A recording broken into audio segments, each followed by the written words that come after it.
pensar diferente. De hecho, sé que entre nosotros, viendo tal esperanza de este ministerio, usamos de mucha franqueza, y no como Moisés. Aquí hay un contraste, no como Moisés, que ponía un velo sobre su rostro para que los hijos de Israel no fijaran la vista en el fin de aquello que había de ser abolido. O sea,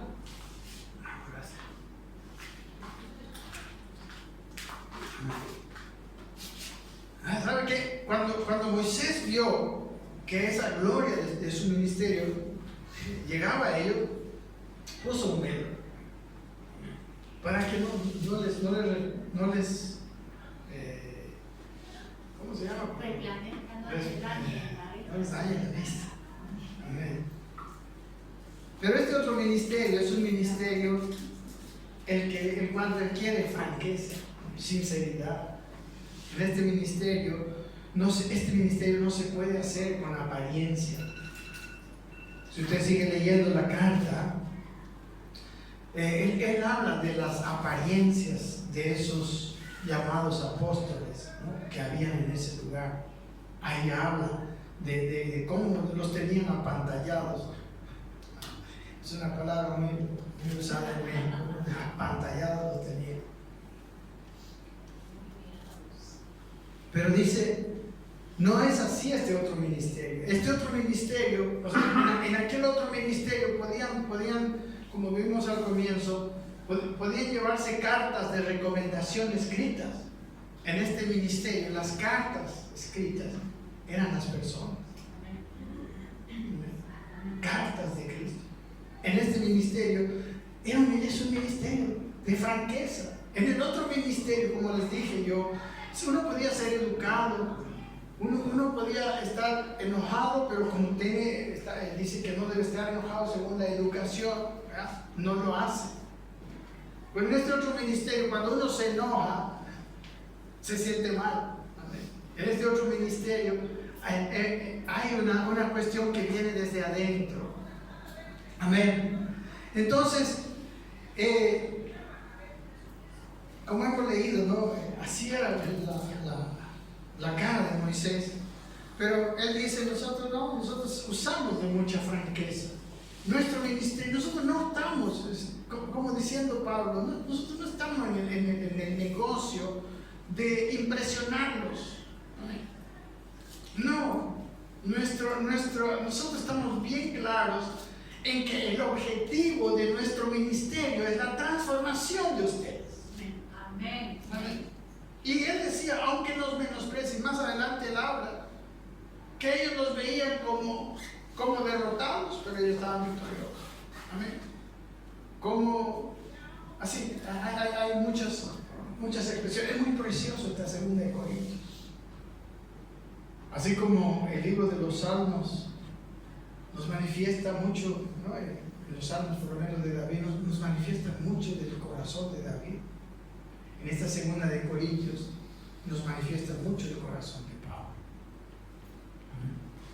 El cómo ser un ministro que era sincero, que era franco. Amén. Que no deseaba solamente apariencia. Ahora, del 14 al 16, yo le puse el velo que impide entender. 3:14. Pero el entendimiento de ellos se embotó. Probablemente digamos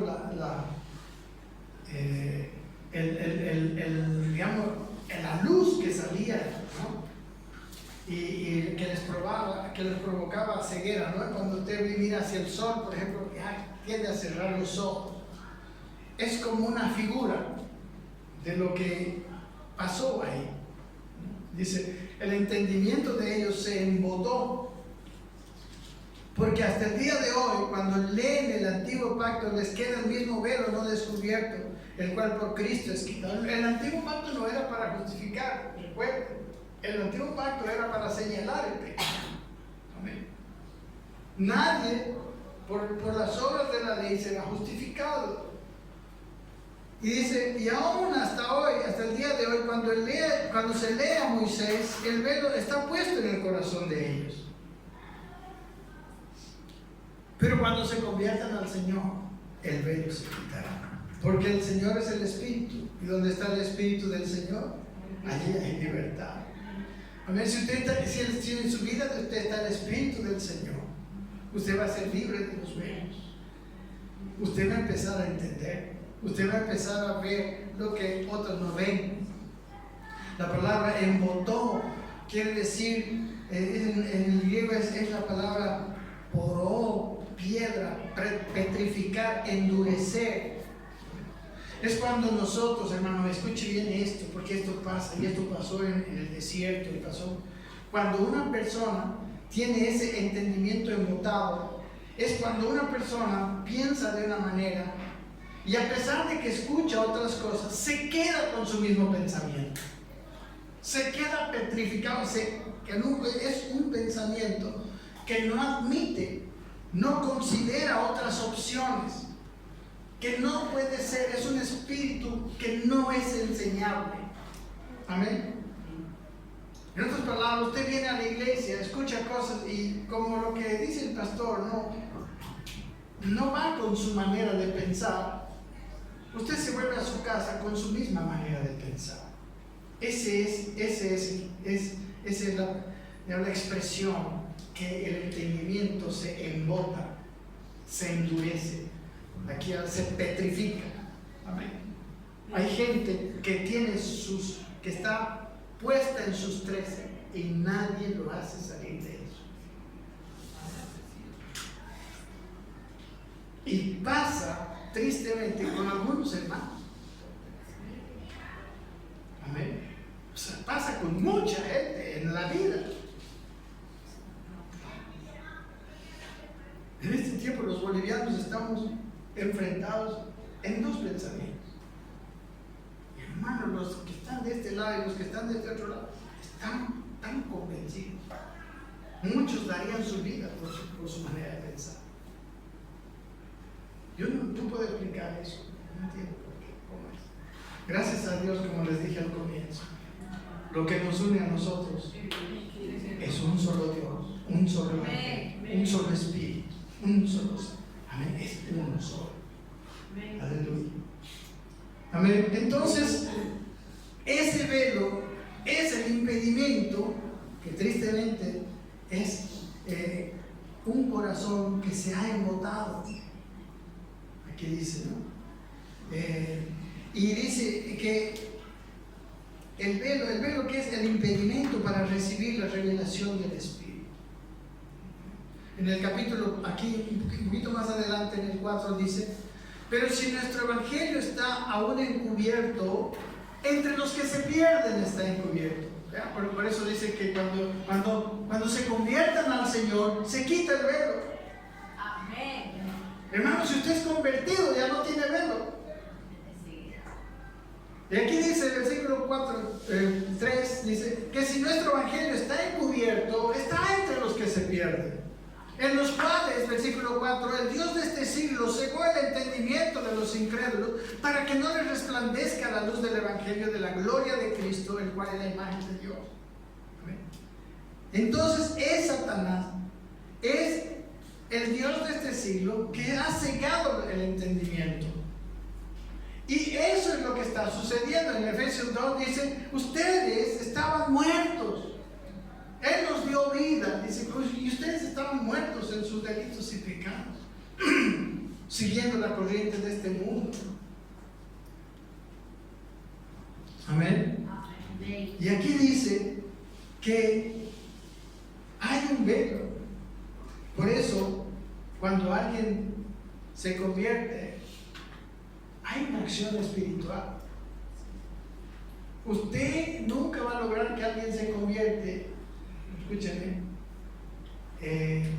mostrándole intelectualmente las bondades del evangelio.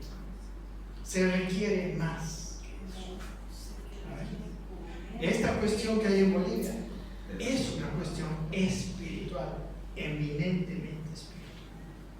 No puede ser que dos personas que ven la misma situación estén tan... Hay una cosa así. Por eso tenemos que orar para que todos los bolivianos veamos la verdad, tal como Dios quiere. Y aquí también, en cuestión de la conversión, en la cuestión de ser un hijo de Dios, es una cuestión espiritual, porque cuando uno se convierte, se quita el velo. Amén.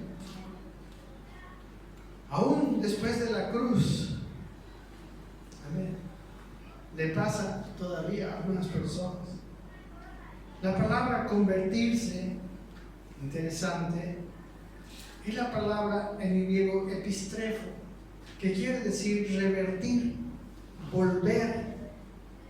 Y la palabra epistrefo es una palabra compuesta que viene de la palabra epi, que quiere decir descanso, encima, de la palabra strefo, quiere decir dar vuelta. O sea, es que una persona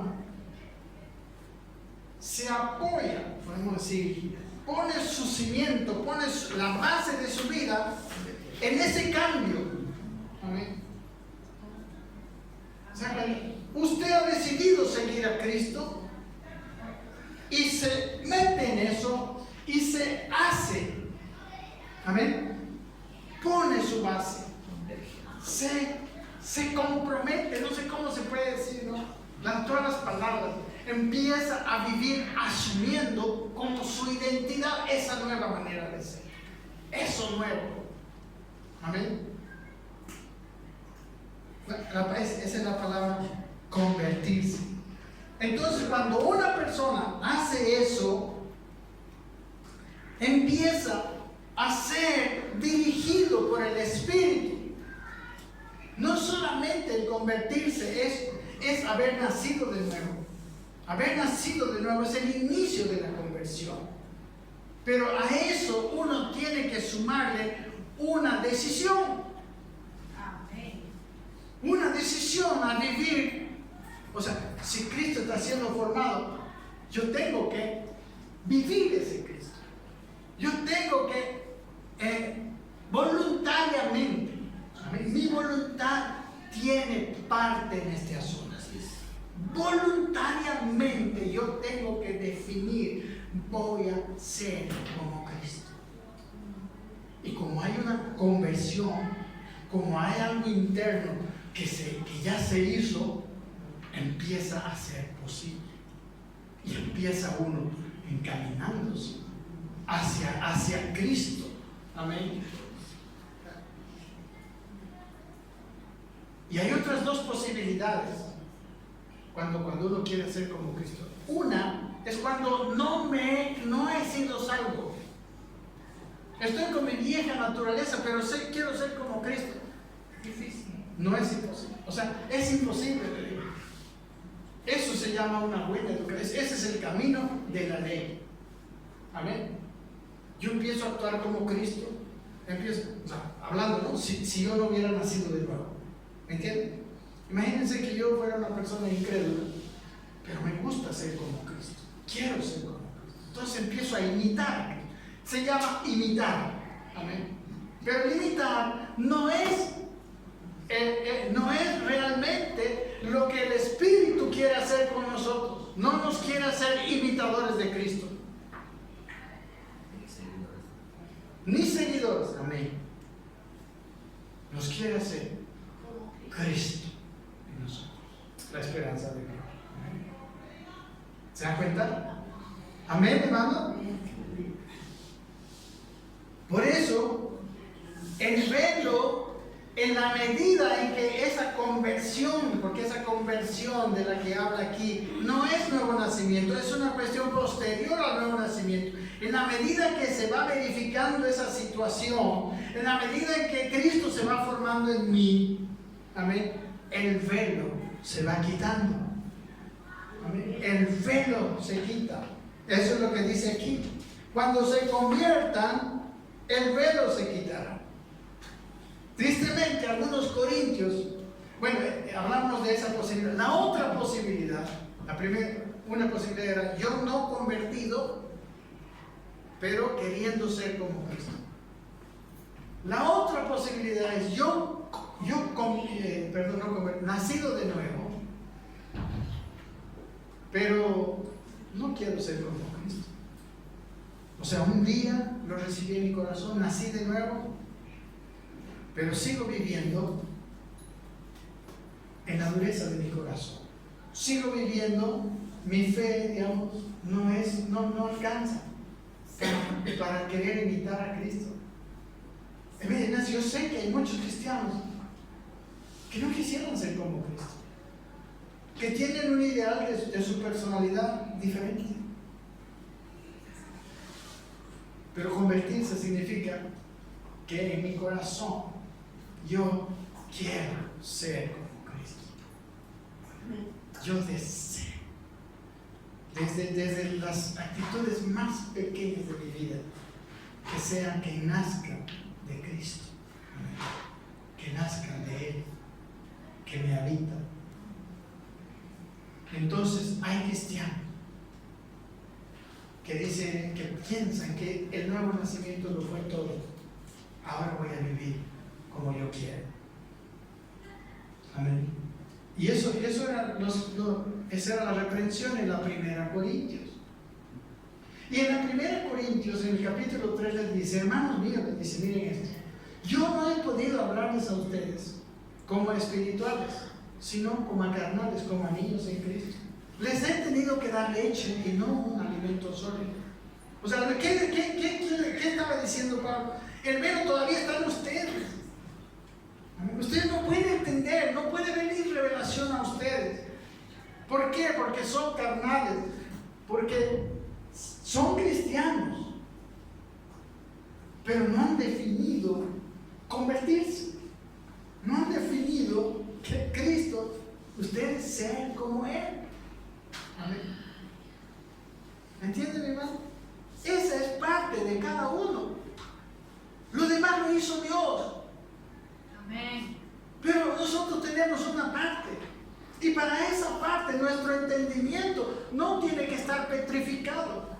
Nosotros tenemos que ser dóciles de mente, especialmente para escuchar a Dios.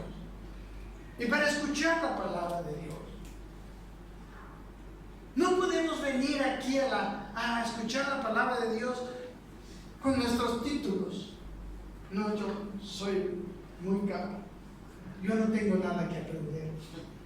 No se puede. Amén. No se puede. En Cristo tiene que haber humildad. Amén. El corazón humilde es necesario para crecer en Cristo. Y por último, los dos últimos versículos, yo le puse el ministerio del Espíritu, es el ministerio que transforma. Dice, porque el Señor es el Espíritu, y donde está el Espíritu del Señor, allí hay libertad. Ahí se quita el velo, ahí se puede caminar sin velo. Por tanto, dice, nosotros todos, mirando a cara descubierta como en un espejo la gloria del Señor, somos transformados de gloria en gloria en la misma imagen como por el Espíritu del Señor. Amén. Y aquí dice que el Señor es el Espíritu. La palabra Señor es la palabra Kyrios, que se lee Kyrios. Y quiere decir el supremo en autoridad. Y aquí dice aquí no sé, hay como un pueblo, dice, porque el Señor es el Espíritu, dice. Yo, esto no se lo digo que lo estudié y lo vi, pero creo que quiere decir, escúchenme esto, que cuando el Espíritu es supremo en mí, amén, cuando el Espíritu de Dios me gobierna, el Kyrios es el Señor, es el Espíritu. Cuando yo definí que me va a guiar el Espíritu, por eso dice, porque el Señor es el Espíritu, algo así. Pero yo creo que quería decir que cuando el Espíritu es Señor, ¿qué quiere decir? Que el Espíritu es Señor de mí y que el Espíritu manda en mi vida. Entonces hay libertad. Dice, escúchenme, lean el versículo 17, estoy refiriéndome a eso.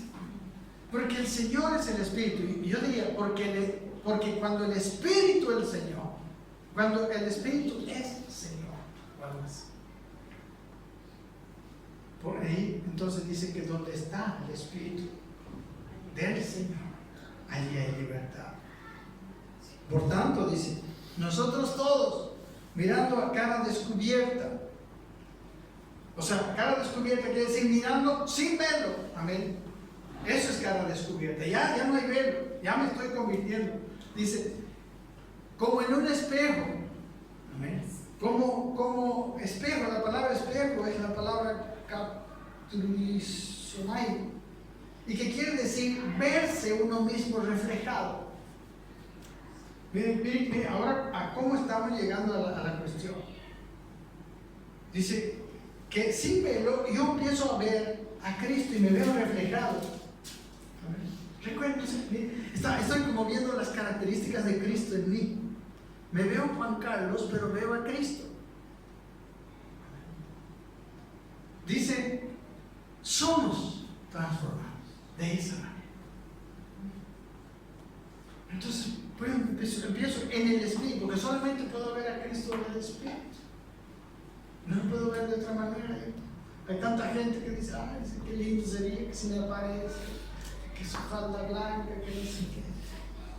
Pero si en el Espíritu, si se cae el velo, si se está yendo el velo, a cara descubierta dice, ¿no? Se está yendo el velo, estoy empezando a ver al Señor.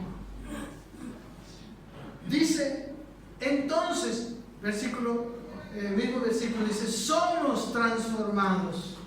La palabra transformación está metamorfo, cambio de forma. Amén. Metamorfo. Estoy cambiando verdaderamente, no solamente mi cabeza. Nos vamos pareciendo. ¿Sabe qué, hermano? Nosotros nos parecemos, escúchenme bien esto, a aquello que contemplamos. A aquello que nos está dominando nuestra mente, nuestro pensamiento. ¿Qué es lo que está dominando tu mente y tu pensamiento? En eso seremos transformados. Y para eso tiene que quitarse el velo para poder ver algo del Señor. Amén. Él tiene que irse yendo los velos.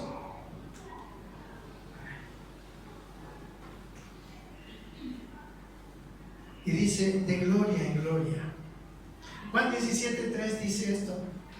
Y esta es la vida eterna, dijo Jesús, que te conozcan a ti. En otras palabras, que te vean. La palabra conocer, hay varias palabras que se traducen como conocer en el griego. La palabra normal es la palabra ginosco.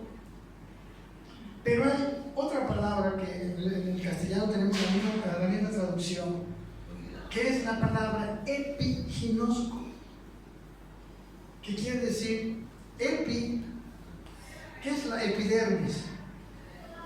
Es la parte más allá de lo superficial, ¿no? Entonces es un conocimiento más profundo. Y dice, esta es la vida eterna, que te conozcan profundamente.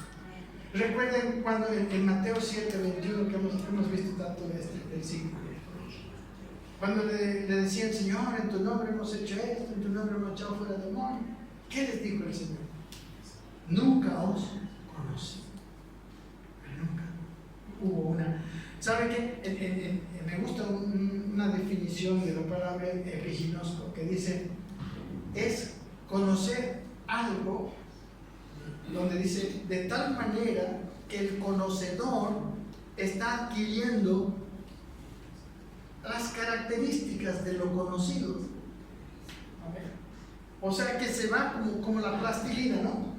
Se va uniendo así tan profundamente que ya después no se ve la diferencia. Y ese es el deseo del Señor. Aunque Pablo después dice, tenemos este tesoro en vasos de barro. ¿Amén? Nosotros somos vasos de barro. Pero hay tesoro. Debe haber tesoro y se tiene que ver tesoro. Amén. Vamos a orar. Espero que esto nos ayude, nos lleve más adelante,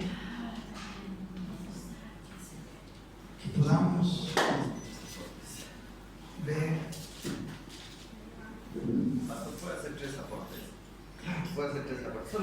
Solamente creo que cuando usted comentaba, y esto quizá le sirve a todos, cuando usted comentaba que nadie puede cambiar por conocimiento, eso sí es correcto, pero sería una contradicción no inducir a leer o a conocer. No, definitivamente. Sí, eso yo dije también. Eso porque si no fuera una contradicción, porque la primera etapa de la vida donde yo produzco fe, recién nuevito, recién convertido, lo único que me cambia es leer la Biblia, aunque usted no lo crea. O sea, la primera etapa es creer. Tras que yo creo en el Señor, lo primero que hago es ir a mi Biblia.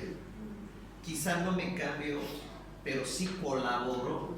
Eso quería hacer el primer aporte, digamos, ¿no? Es bueno aclarar eso. ¿Por qué? Porque si no leemos, en realidad, yo personalmente, yo doy muchas lecciones a personas nuevas, recién convertidas. Ajá. Y he visto cambios profundos. También, obviamente, hay una impartición de vida y una serie de conjunto de cosas, pero creo que la lectura en todas las etapas de nuestra vida cristiana es recontra y súper importante. Podría decir primordial y fundamental, inclusive.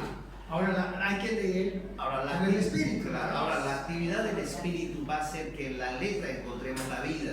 Exactamente. Bueno, Amén. eso es otra cosa, pero eso se va a desarrollar cuando nosotros vayamos creciendo y madurando. Entonces en la letra que nosotros leemos vamos a encontrar vida, pero es súper importante leer la Biblia, ¿sabes? Desde el inicio hasta el fin de nuestros días debemos leerla. Sí. Ese aporte quería hacer. El segundo era que he entendido, según lo que usted ha dicho, que la ley, en realidad la ley es buena, pura y santa, es perfecta, pero la ley no es mala. La ley es súper perfecta y es súper espiritual, dice la Biblia. Pero, dice, no es como mala. yo soy carnal, encontró en mí un motivo para reflejar lo malo que yo tenía.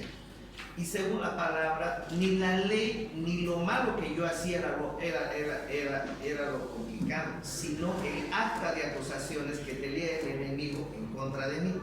Es decir, el enemigo me tentaba, me ponía algo para tomar que no era mío, para robar, me tentó, yo con mi carne fui arrastrado, tomé. Entonces el enemigo iba donde Dios y le decía, mira, alzado. Y como Dios es justo, no podía violar su propia ley, caía la sentencia sobre la persona y la persona moría. Era el acta de acusación y la carne los que hacían que la ley no sea efectiva. Tampoco el propósito de la ley era cambiar a nadie, solo revelar la mala conducta que tenían. Entonces la ley es buenísima, es recontra buena y es súper espiritual. Es más, todos debemos cumplir la ley desde la vida del Espíritu.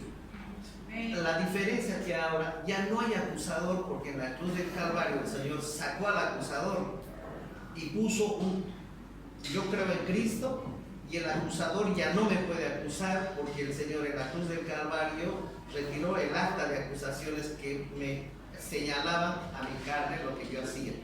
Ahora hay un trono de la gracia, como usted lo dijo. Entonces la ley no es mala, la ley es súper buena y fue dada por Dios, y ahora la escribió en nuestra mente y en nuestro corazón. O sea, nadie puede estudiar, digamos, la ley para ser una buena persona. Sí, la ley es malísima para transformarnos. O sea, la ley no nos no fue para eso es que nos sirve. Pero quedé como que la ley era como que era mala. Y la última era que bueno, son aportes, no son contradicciones. O sea, son complementos que quizás es lindo diferenciar en lo que es liberación de libertad. Porque yo puedo ser, dice, cuando usted leyó el último versículo, habló de libertad, ¿no? Como por un espíritu. La última palabra que mencionó fue libertad. En Corintios 17, donde está el espíritu, ahí hay libertad. Hay libertad. Y mucha gente piensa que al recibir una liberación es libre. Pero en realidad la liberación hay que diferenciarla siempre de la libertad. O Esto no, usted no lo dijo, o sea, lo estoy solamente complementando porque mucha gente piensa que la liberación lo hace libre. Entonces practicamos la liberación pensando que vamos a ser libres, pero en algún sentido la liberación cambia de estado, pero la libertad nos hace vivir por conocimiento y por vida. Esa es la diferencia de la libertad y de la liberación, porque yo puedo ser, me han podido hacer liberación, pero yo no tener el entendimiento ni la revelación para vivir mis días, porque la libertad es libertad. Eso es la libertad. La libertad es la capacidad de decidir. Aquí dicen que donde está el Espíritu de Dios Hay libertad, no liberación. O sea, ese es un aporte porque, ¿sabes qué? Mucha gente piensa, le hacemos liberación y ya piensan que están libres y ya pueden vivir. No es así, porque no han encontrado la libertad en realidad. Han sido solamente liberados. han sido desatados de ciertas Han cosas. cambiado de un estado a otro, pero siguen sin la capacidad de decidir ni de tener entendimiento. Correcto, correcto. Eso quería un aporte nomás. Gracias. Acotar lo que dice el pastor. A mi caso entender, liberación se dice cuando se libera de demonios, fuera los demonios, pero todavía la carne está, carnalmente todavía está. Necesita entonces tener la libertad del Espíritu Santo, ya empieza a hacer los cambios y cesa la carne y va cambiando la carne, entonces ya somos libres. Pero la liberación es fuera del demonio y no es más, pero la persona todavía puede darle campo y otra vez vuelvan los demonios, ¿no? Y puede seguir viviendo en su carne. Si no busca a Dios de ser liberado del demonio, no puede ser libre en su alma, en su espíritu, en todo eso. Amén. Muy bien, muy bien. Otra cosa. Sí, sí.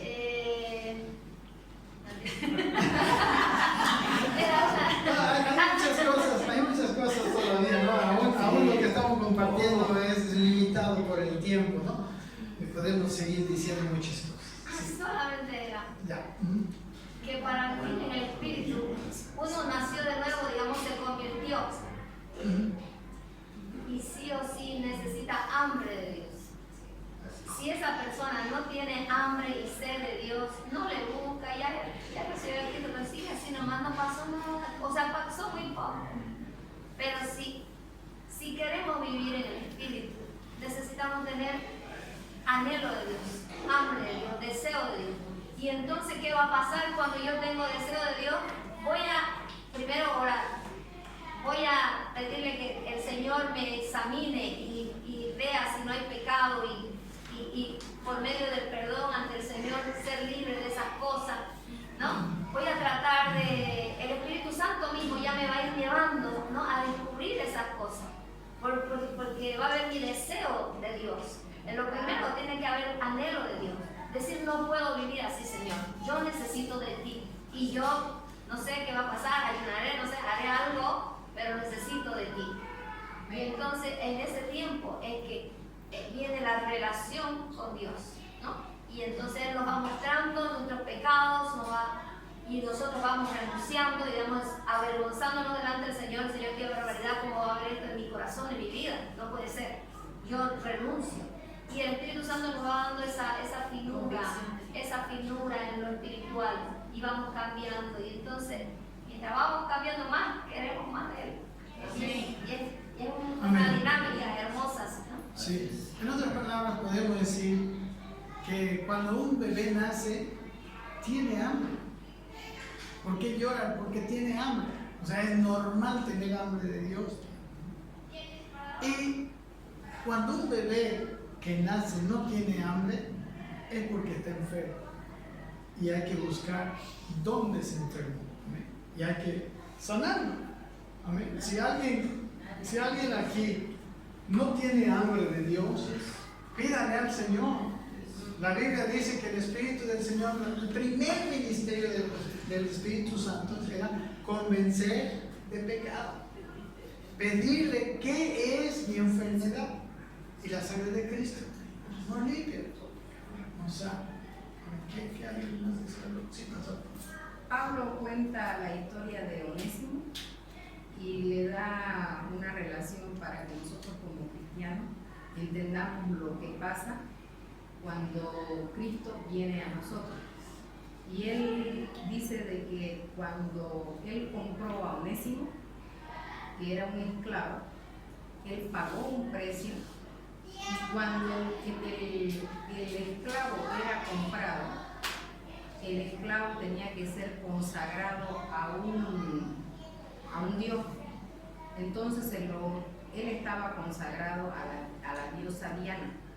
Y dice que él, en vez de consagrarlo a ella, él lo dice, ¿no? Tú eres llevado a Cristo, consagrado, metido en el templo de Dios y consagrado para Él. ¿Por qué? Porque el que paga el precio por ti es Cristo. Es tu nuevo Pagó, dueño. exactamente, es tu nuevo dueño. Ahora, ahí refuto un poco en la parte de que nos enseñaron de que, tengo que buscar, tengo que hacer. Un muerto no tiene deseo ni de buscar ni de hacer porque está muerto.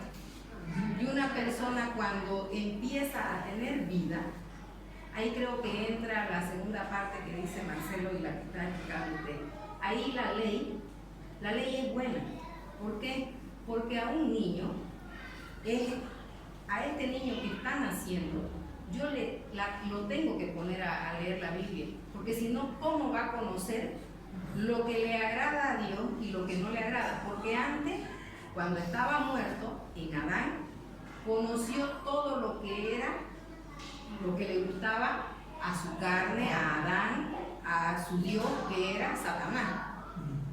Ahora que está naciendo con otro Señor, que ahora su Dios es Dios, no Satanás, entonces pasa lo que le pasó a Esther. Dice, ¿no? Lo invita, pide hablar con, ¿cómo se llama? No, el que la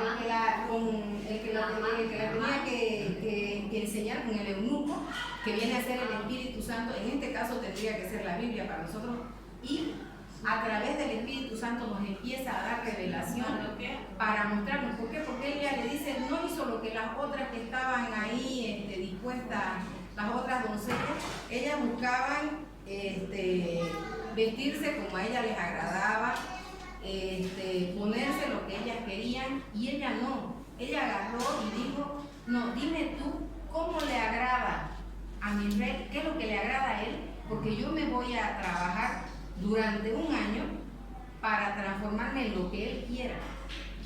Entonces, esa es la parte que nosotros, como cuando nacemos, tenemos que darnos un tiempo de conocer a ese que nos está adoptando como sus hijos. Tenemos que conocer sus leyes, sus principios, sus gustos, porque si no, yo voy a seguir teniendo una vida igual y tibia y todo. ¿Por qué? Porque yo vivo mezclado, hago lo que me da la gana, y como decía usted o Marcelo, creo un día, 1 hora a la semana no alcanza para que yo conozca a Dios. Entonces, y que yo me vaya con un versículo o 2 versículos no hace que yo conozca lo que Él quiere darse a conocer. Y por eso es que vivimos como vivimos y hacemos lo que hacemos. Porque cuando el día de que el pastor se acerca y me dice, eso estaba haciendo usted estaba viviendo así, pero si la palabra dice esto, pero nunca la leí, nunca me interesé en saber cómo era lo que le gustaba al que me estaba adoptando. Y se supone que el que adopta a un niño, dice, ¿no? Con el paso del tiempo, el adoptado tiene aún hasta las características del padre que lo adoptó, a causa de eso, de la convivencia. Sí, muy correcto, muy correcto. Sí, es necesario eso, ¿no? En realidad, es verdad, nosotros fuimos comprados por otro, ya somos, no nos pertenecemos ni ahora a nosotros mismos, ¿no? Somos pertenecientes de Él, del que nos compró. Y entonces, el vivir queriendo agradarle, eso sí es una decisión de la voluntad. Como también, como decíamos, yo puedo creer, quizás es por una mala predicación, creer que yo fui libertado Es una mentira eso, no fue para eso, fue para él, para vivir lo que originalmente debía vivir Adán siempre. Adán nunca debía apartarse de Dios, ¿no? Amén, amén. Qué lindo, sí. Necesitamos anhelar.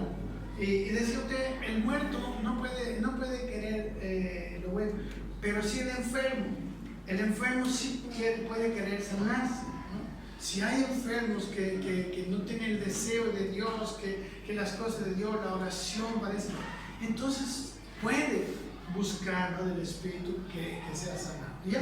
De hecho, cuando me refería a que busque a Dios, es una persona que nació, que se convirtió, un momento. Tiene que, sí. Si alguien es nacido de Dios, sí necesita. Ahora, ha pasado el tiempo a veces, teníamos esa hambre, no lo hicimos, y se apagó esa hambre, y ahí entramos en el otro lugar de enfermos y de Una limitados.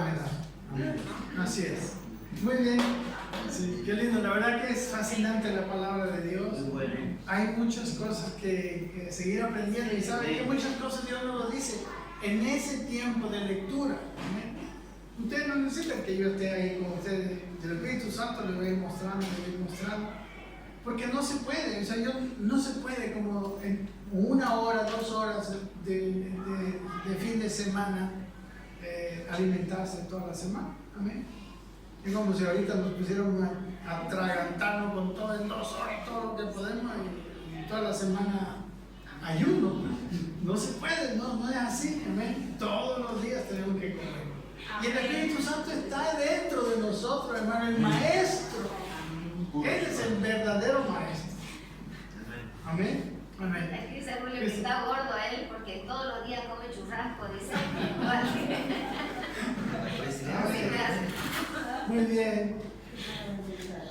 O sea, ese mismo deseo, como dice, de mirar continuamente al Señor y de anhelar parecernos a Él, no debe perderse. Quizás ese para mí es la mayor exhortación de esta palabra, ¿no? Que todos los días tengamos ese deseo y estemos con ese anhelo, y al contemplarlo al Señor somos transformados. Eso es lo que dice, ¿no? Al estar en esa comunión con Él hay cambios en nuestra vida.